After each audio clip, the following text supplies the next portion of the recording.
10 मई को वैशाख शुक्ल नवमी तिथि थी। त्रेता युग में इसी तिथि पर राजा जनक यज्ञ भूमि के लिए हल चला रहे थे।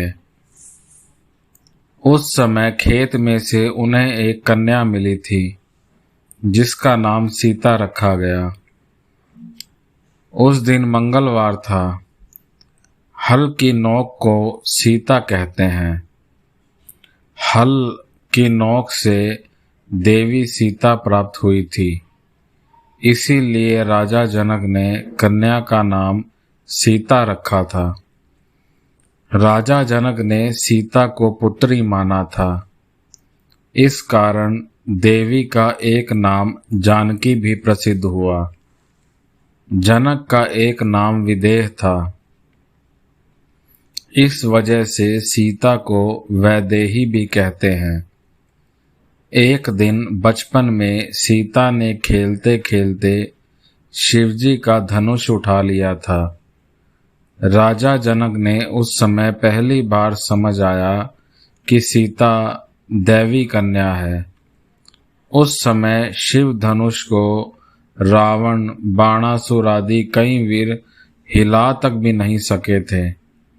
इसीलिए राजा जनक ने सीता का विवाह ऐसे व्यक्ति से करने का निश्चय किया था जो इस धनुष को उठा सके और तोड़ सके। सीता जी अपने माता पिता की तरह ही अपने सास ससुर का भी एक जैसा ही सम्मान करती थी।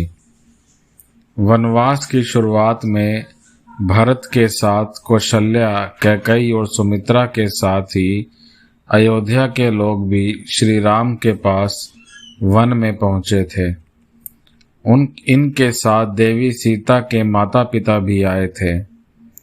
उस समय सीता ने माता पिता से मिलने से पहले अपनी तीनों सासों से आज्ञा ली थी और उसके बाद वह अपने माता पिता से मिलने पहुंची थी। जीवन साथी के लिए छोड़ दिए थे शाही सुख। श्री राम की सेवा में कई लोग रहते थे, लेकिन विवाह के बाद देवी सीता ने श्री राम की सेवा की जिम्मेदारियां खुद ले ली थी। सीता श्री राम की सेवा में लगी रहती थी। राम वनवास जाने को तैयार हुए तो जानकी जी भी पति के साथ वन जाने के लिए तैयार हो गई। पति के साथ रहने के लिए सीता ने शाही सुख छोड़ दिए थे। हनुमान जी को दिया था अजर अमर होने का वरदान। अशोक वाटिका में हनुमान जी और सीता जी की पहली बार मुलाकात हुई थी। उस समय हनुमान जी ने सीता जी को श्री राम नाम अंकित मुद्रिका यानी अंगूठी दी थी। हनुमान जी ने सीता जी की चिंताएं दूर कर दी थी। इस कारण देवी ने उन्हें अजर अमर होने का वर दिया था।